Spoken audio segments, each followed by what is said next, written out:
Hello, welcome to TRET. Spokesperson అంటే ఏమిటో అందరికీ తెలుసు. అధికార ప్రతినిధి అంటే ఆ పార్టీ తరపున కానీ, లేకపోతే ఆ మూవీ తరపున కానీ, ఆ ఈవెంట్ తరపున కానీ వాళ్ళ గళం వినిపించేటువంటి ఒక వ్యక్తి. మరి ఇటువంటి స్పోక్స్ పర్సన్కి తొలిసారిగా టాలీవుడ్లో సూపర్ హీరో, ఆఫ్ కోర్స్ ఒక స్టార్ హీరో తెర లేపబోతున్నారు. ఆయనే బన్నీ. తెలుసు మనకి. రీసెంట్గా పుష్ప 2 హిట్తో మంచి జోష్ మీద ఉన్నటువంటి బన్నీ, అఫ్కోర్స్ చిన్న చిత్తగా ఏమైనా అవాంతరాలు వచ్చినప్పటికీ కూడా ఆయన ఇప్పుడు ఖచ్చితంగా ఒక స్పోక్స్ పర్సన్ని పెట్టుకుందామని, నియమించుకుందామని ప్లాన్లో ఉన్నారని తెలుస్తోంది. మరి ఈ నేపథ్యంలో అసలు స్పోక్స్ పర్సన్ అవసరం ఎంతవరకు ఉంది? స్పోక్స్ పర్సన్ ఉండాలా? అలాగే స్పోక్స్ పర్సన్ ఉంటే అంటే మన తరపున మాట్లాడే ప్రతినిధి ఉంటే మన ఎమోషన్స్ అన్నీ క్యారీ చేసి జనాల్లోకి తీసుకెళ్తాడా, ముఖ్యంగా అభిమానుల్లోకి, దట్టు సెలబ్రిటీలు వీళ్ళు. మరి ఈ నేపథ్యంలో ఆ విషయం గురించి మాట్లాడడానికి మనతో పాటు senior film journalist Dheeraj Appaji గారు మనతో పాటు ఉన్నారు. సార్తో మాట్లాడదాం. సార్ నమస్తే. నమస్తే రమణ గారు. సార్, అధికార ప్రతినిధి అన్న వెంటనే, స్పోక్స్ పర్సన్ అన్న వెంటనే మనకు గుర్తొచ్చేది ఓ political party. Yes sir, but Bunny చాలా ఒక డేరింగ్ స్టెప్పా, లేకపోతే వాళ్ళు వదిలిన ఒక ఫీలర్ అనుకోవాలా? ఇది బన్నీవాస్ మొన్న చెప్పడం జరిగింది, ప్రొడ్యూసర్. ఆయనతో చాలా సాన్నిహిత్యం ఉన్న వ్యక్తి. ఆల్మోస్ట్ అల్లు అర్జున్ గారు ప్రతి వర్క్ చూసేటువంటి వ్యక్తి. అతను బన్నీ అనేది ఇంటి పేరుగా అయిపోయింది. Yes, that's what. సో ఆయనే చెప్పడం జరిగింది, ఒక ఆలోచనలో అయితే ఉన్నాడు బన్నీ, ఇలా ఒక అధికార ప్రతినిధిని పెట్టుకుందాం.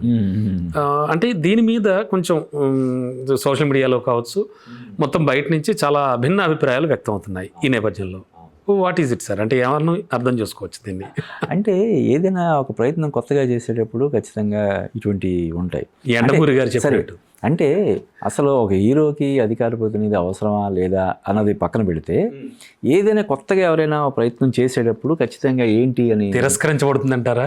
తిరస్కారం అని కాదు, తిరస్కారం తర్వాత లేదా పురస్కారం అని కాదు, కానీ ముందుగా ఏదైనా కొత్త చేస్తే ఏంటి అని మీకు చిన్న ఎగ్జాంపుల్ చెప్తాను. ఉదాహరణకి బన్నీకి సంబంధించే, బన్నీకి పుష్ప 2కి ముందు ఐకాన్ స్టార్ అని చెప్పి అనౌన్స్ చేశారు. అది చాలామందికి ఏంటి ఐకాన్ స్టార్ ఏంటి అని చెప్పి ఒక ఇది అనిపించింది. హ్యాపీగా స్టైలిష్ స్టార్ అన్నది బాగానే ఉంది కదా, ఎందుకు ఇప్పుడు ఐకాన్ స్టార్? ఐకాన్ స్టార్ అంటే ఆ జనాల్లో పెద్దగా తెలియని, ఇది బాగా ఇంటలెక్చువల్స్కి వాళ్ళకి తప్ప తెలియంది. అటువంటిది ఐకాన్ స్టార్ అని పెట్టారు ఏంటని చెప్పి ఒక చిన్న వ్యతిరేకత వచ్చింది. కానీ ఈరోజు ఐకాన్ స్టార్ అనేది పర్ఫెక్ట్ యాప్ట్ లాగా అనిపిస్తుంది మనకి. Icon star Allu Arjun. అలాగా ఈరోజు ఒక హీరోకి అధికార ప్రతినిధి ఏంటి ఏదైనా అని కొంచెం నెగిటివ్ అనిపిస్తుంది. రేపొద్దున్న అంటే వాళ్ళు ఏ విధంగా దాన్ని చేయాలనుకుంటున్నారు అనేది మనకు తెలియదు కదా. ఇప్పుడు మీడియా అనేది ఇప్పుడు చాలా విస్తృతం అయిపోయింది. ఒకప్పుడు మీడియా అంటే ఒక 4 పేపర్లు, 4 ఛానల్స్, 4 వెబ్సైట్లు అలాగ ఉండేవి. ఇప్పుడు అలా కాదు. అసలు నిజంగా అంటే ఒక హీరో అందరికీ అందుబాటులో లేని పరిస్థితి, ప్రధాన మీడియాకి కూడా అందుబాటులో లేని పరిస్థితి వచ్చేసింది. కాబట్టి దీన్ని దృష్టిలో పెట్టుకొని మీడియాకి అందరికీ అందుబాటులో ఉండేలాగా ఏది పడితే అదే రాసేయకుండా ఎవరైనా ఒక అధికార ప్రతినిధిలాగా ఉంటే బాగుంటుందని ఆలోచిస్తుండొచ్చు వాళ్ళు. అది ఏ విధంగా వాళ్ళు డిజైన్ చేస్తున్నారు, దాన్ని ఎలా ప్రజెంట్ చేస్తారు, ఏంటి ఆ అధికార ప్రతినిధి అనేవాడు రాజకీయ అధికార ప్రతినిధి లాగా వచ్చి మీడియా ముందుకు వచ్చి మాట్లాడతాడా, లేకపోతే ప్రెస్ నోట్స్ అయినా రిలీజ్ చేస్తాడా, ఏంటన్నది మనకు తెలియదు. కాబట్టి it's too early to comment on that. Bunny fans కానీ, లేకపోతే మూవీ లవర్స్ కానీ, జనరల్ పబ్లిక్ కానీ వాళ్ళ పల్స్ తెలుసుకోవడానికి ఏమైనా రిలీజ్ చేసిన ఒక ఫెయిలర్ అనుకోవచ్చా? అంటే అది బన్నీ వాస్ డైరెక్ట్గా అనౌన్స్ చేసాడు కాబట్టి అది ఫెయిలర్ లాగా వార్త అయి ఉండొచ్చు. అథెంటిక్గా వాళ్ళు దాన్ని సీరియస్గా ఆలోచిస్తుండొచ్చు. ఉంటే ఎలా ఉంటుంది అంటే, ఇప్పుడు పుష్ప 2 సినిమా చాలా ఎంత పెద్ద విజయం సాధించిందో మనకు తెలుసు. మన తెలుగు రాష్ట్రాల్లో కంటే కూడా, సౌత్ ఇండియాలో కంటే కూడా నార్త్ ఇండియాలో చాలా పెద్ద హిట్. అంటే ఈరోజు మన ఇండియాలో జనాభా దాదాపు 150, చైనాని మించిపోయామని చెప్పి మనం చూస్తున్నాం. 150 కోట్ల జనాభా కాకుండా, ఇది ఇండియా ఆడియన్సే కాకుండా ఇంకా మొత్తం ప్రపంచవ్యాప్తంగా కూడా ఎక్కడెక్కడ తెలుగు వాళ్ళు ఉంటున్నారో, సౌత్ ఇండియన్స్ ఉంటున్నారో, మన ఇండియన్స్ ఉంటారో వాళ్ళందరికీ కూడా రీచ్ అయినటువంటి స్టార్ ఇప్పుడు. అంటే 150 కోట్లకి అదనంగా ఇంకొక 50-60 కోట్లు మంది మనం యాడ్ చేయొచ్చు ప్రవాసంలో ఉంటున్న మన వీళ్ళందరినీ చూస్తే. ఇది కాకుండా ఇప్పుడు పుష్ప పార్ట్ 1 బంగ్లాదేశ్లో చాలా పెద్ద హిట్ అంట. అవును, విన్నాను, చూశాను నేను. ఇప్పుడు బంగ్లాదేశ్ జనాభా కూడా చాలా చాలా ఎక్కువ జనాభా, పాకిస్తాన్ కంటే చాలా ఎక్కువ జనాభా ఉంటుంది. కాబట్టి ఇన్ని అంటే దాదాపుగా ఒక 200 కోట్లు, 150 నుంచి 200 కోట్ల మందికి పరిచితుడైనటువంటి ఒక నటుడు తనకు సంబంధించిన వార్తలు ఎవరు పడితే ఏది పడితే అది రాయకుండా, దాని గురించి మాట్లాడకుండా ఒక అధికార ప్రతినిధిని నియమించుకుంటున్నాడేమో అన్న కోణంలో ఆలోచించినప్పుడు కొంచెం సహేతుకంగా మనకు అనిపిస్తుంది. కానీ ఒక వ్యక్తి గురించి తను ఇప్పుడు ఉదాహరణకి మన తండేళ్ళు దానికి ఆయన చీఫ్ గెస్ట్గా రావాలి. అవును. అధికార ప్రతినిధి హాజరయ్యి దాని గురించి మాట్లాడతాడా? నేను బన్నీ అధికార ప్రతినిధిని, అల్లు అర్జున్ అధికార ప్రతినిధి, అల్లు అర్జున్ గారు ఇది చెప్పమన్నారు అని చెప్తే వినడానికి కూడా కొంచెం ఎబ్బెట్టుగానే ఉంటుంది. అవునండి, వాళ్ళు దానికి ఆ డిజిగ్నేషన్కి ఏవే డ్యూటీస్ అంటే ఫ్రేమింగ్ ఎలా చేస్తారనే దాన్ని బట్టి అప్పుడు మనం దాని గురించి ఇంకా ఎక్కువ డిస్కస్ చేయొచ్చు. ప్రస్తుతానికి అయితే మీరు అన్నట్టు కొంచెం ఆడ్గానే అనిపిస్తుంది. ఒక హీరోకి అధికార అంటే ఇప్పుడు లేని ఇది కదా.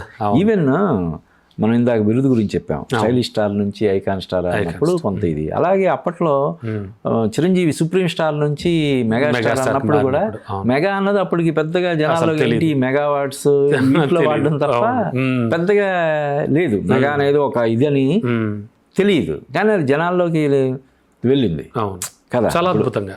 అలాగే ఇది కూడా ఇప్పుడు ఐకాన్ స్టార్ ఎలాగైతే జనాల్లోకి వెళ్ళిపోయిందో, రేపొద్దున అధికార ప్రతినిధి అంటే జనరల్గా ప్రతి హీరో కూడా ఒక పిఆర్ టీమ్ అనేది ఉంటుంది ఖచ్చితంగా. పర్టికులర్గా బాలీవుడ్లో అల్లు అర్జున్కి ఖచ్చితంగా ఉంది, చాలా బాగా యాక్టివ్గా ఉంటుంది. అంటే తెలుగులో ఇప్పుడు దా ఇంపార్టెన్స్ని గుర్తిస్తున్నారు. బాలీవుడ్లో ఎప్పటి నుంచో ఉంది. అంటే వాళ్ళ తరపున రకరకాల కథనాలు వచ్చేలాగా, నెగిటివ్ అయినా సరే, గాసిప్స్ అయినా సరే, ఏదో రకంగా వార్తల్లో నిలిచేలాగా జాగ్రత్తలు తీసుకుని ఉంటారు వాళ్ళు, పిఆర్ టీం అనేది. ఇప్పుడు ఈ పిఆర్ టీం అనేది మన తెలుగు హీరోలు అందరూ కూడా మెయింటైన్ చేస్తున్నారు. ఇప్పుడు ఇంకొంచెం ముందుకెళ్ళి ఏదైతే పిఆర్ టీం ఉందో ఆ పిఆర్ టీంకి ఒక హెడ్ లాగా పెట్టాలనుకుంటున్నాడా, లేకపోతే తన తరపున ఏదైనా వార్తలు అవి వచ్చేటప్పుడు దాన్ని ఖండించడానికి కానీ, లేకపోతే సరి చేయడానికి కానీ ఈ ఒక అధికార ప్రతినిధి లాగా ఉండడం, అఫీషియల్ స్పోక్స్ పర్సన్ లాగా తన తరపున మాట్లాడడం. అయితే సార్ అంటే ఓకే, అంటే నేననే కాదు సామాన్య ప్రజలకి, బన్నీ ఫ్యాన్స్ కి కూడా వచ్చే డౌట్ ఏంటంటే ఆ ఎమోషన్స్ కానీ అవి క్యారీ అవుతాయా మీరు ఇంతకు ముందు అన్నట్టు, అవి ఆ పాయింట్ ఆఫ్ వ్యూ చూస్తే కాదు. అంటే ఇప్పుడు అధికార ప్రతినిధి అంటే బన్నీ పాల్గొనాల్సినటువంటి ఫంక్షన్కి అధికార ప్రతినిధి పాల్గొనాలని కాదు. సార్ ఇదే జనానికి క్లారిటీ రావాలి. ఇప్పుడు అవును, వచ్చే ఫ్యాన్స్ అతన్ని ప్రత్యక్షంగా చూడడం కోసం వస్తారు, దగ్గర నుంచి చూడడం కోసం వస్తారు తప్ప తన మాటలు వినడం కోసం. అలాగైతే ఒక వీడియో రిలీజ్ చేయొచ్చు కదా, దానికోసం అధికార ప్రతినిధి కూడా ఎందుకు? అంతే కదా, తను ఏది చెప్పదలుచుకున్నాడో ఏంటో ఒక వీడియో. మొన్న జరిగినటువంటి ఆ ఇన్సిడెంట్, సంధ్యా థియేటర్ ఇన్సిడెంట్, ఆ తర్వాత జరిగిన పరిణామాలు ఇవన్నీ మనం చూసాం. సో ఆ సందర్భంలో బన్నీ చాలాసార్లు తెరపడడం, కొంచెం ఆయన విపరీతంగా ట్రోల్ అవ్వడం. ఎస్ సార్, ఖచ్చితంగా. అంటే ఇది కూడా ఎఫెక్ట్ అంటారా? ఖచ్చితంగా. అంటే ఎందుకు ఇలా జరిగిందని ఎప్పటికప్పుడు అది చేసుకోవాలి కదా, ఆత్మావలోకనం అన్నది, ఆ పరిశీలన అనేది ఎప్పటికప్పుడు చేసుకోవాలి. పోస్ట్ మార్టం చేసుకోవడం అనేది ఇంపార్టెంట్ కదా. పర్టికులర్గా ఏదైతే సీఎం అసెంబ్లీలో చేసిన ప్రకటనని ఇది చేయడం కోసం ఆయన పెట్టిన ప్రెస్ మీట్, అది భయంకరంగా ట్రోల్ అయింది. నేను ఆఫ్ మైండెడ్గా ఉన్నాను అది ఇది అని. ఆయన నిజానికి అతను ఆ రోజు ఆయన మానసిక స్థితిని మనం చూస్తే దాన్ని చాలా బ్యాలెన్స్డ్గానే చేశాడు, కానీ తెలిసిపోతుంది బయట. కానీ ఏంటంటే అది చిన్న చిన్న తడబాట్లు కానీ లేకపోతే మరొకటి కానీ దాన్ని ఎక్కువ హైలైట్ చేసి విపరీతంగా దాన్ని ట్రోల్ చేసి నెగిటివ్ ఇంపాక్ట్ అనేది రావడం కోసం చాలా ప్రయత్నాలు. అంటే ఏది ఏమైనా కూడా టాలీవుడ్లో ఒక సరికొత్త ట్రెండ్ అయితే రాబోతుంది అనుకోవచ్చు అంటారా? బన్నీ దానికి తెరలేపుతున్నాడు అనుకోవచ్చు అంటారా? అదే ఇంకా ఇది అంటే ఆలోచన అసలు అన్నట్టు ఇందాక జస్ట్ దీని జనాల్లో ఎలా రిసీవ్ చేసుకుంటారు అంటారు, ఎలాగా రియాక్షన్స్ ఎలా ఉంటాయని తెలుసుకోవడం కోసం కూడా వాళ్ళు అది అనౌన్స్మెంట్ చిన్న ప్రకటన లాగా చేయించి ఉండొచ్చు.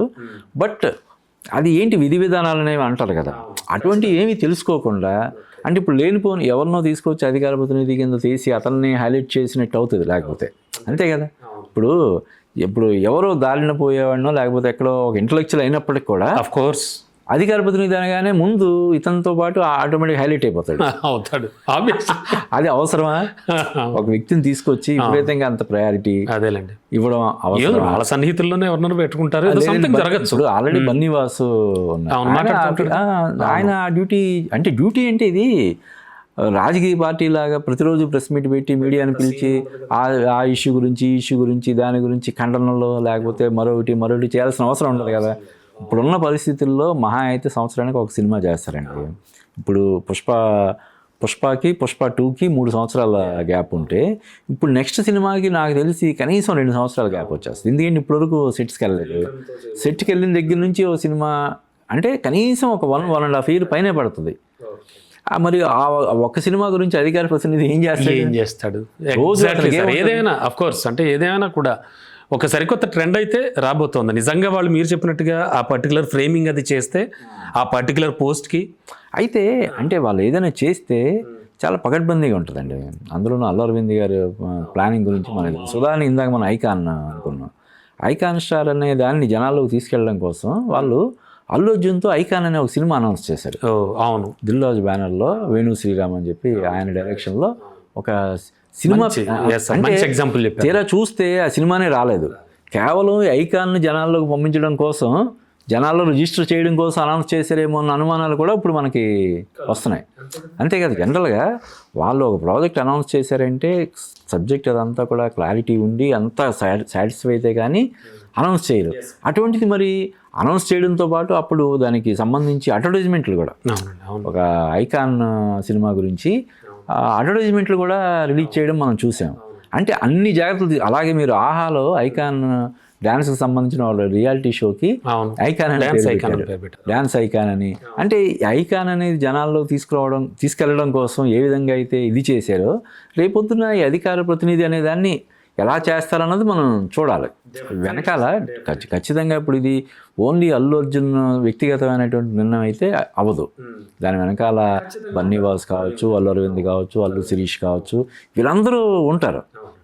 ఎలా చేస్తే బాగుంటుంది అంటే ఏదైతే కొంచెం డ్యామేజ్ అయ్యిందో, ఓ పక్కేమో పుష్ప 2 సినిమా అసాధారణమైనటువంటి వసూలు నార్త్ ఇండియాలో పర్టికులర్గా సాధించి, ఇటుపక్కేమో మన తెలుగు స్టేట్స్లోనేమో కొంత వేరే కారణాల వల్ల మెగాస్టార్తో కొంచెం ఇదే కావచ్చు, వేరే కారణాల వల్ల జరిగిన డ్యామేజ్ ఏదైతే ఉందో దాన్ని ఇది చేయడం కోసం ఎటువంటి ప్రయత్నాలు చేస్తున్నారు అనే దాంట్లో మనం అందులో భాగంగా దీన్ని మనం చూడవచ్చు. Yes sir, thank you sir, thank you so much. Thank you Ramana గారు.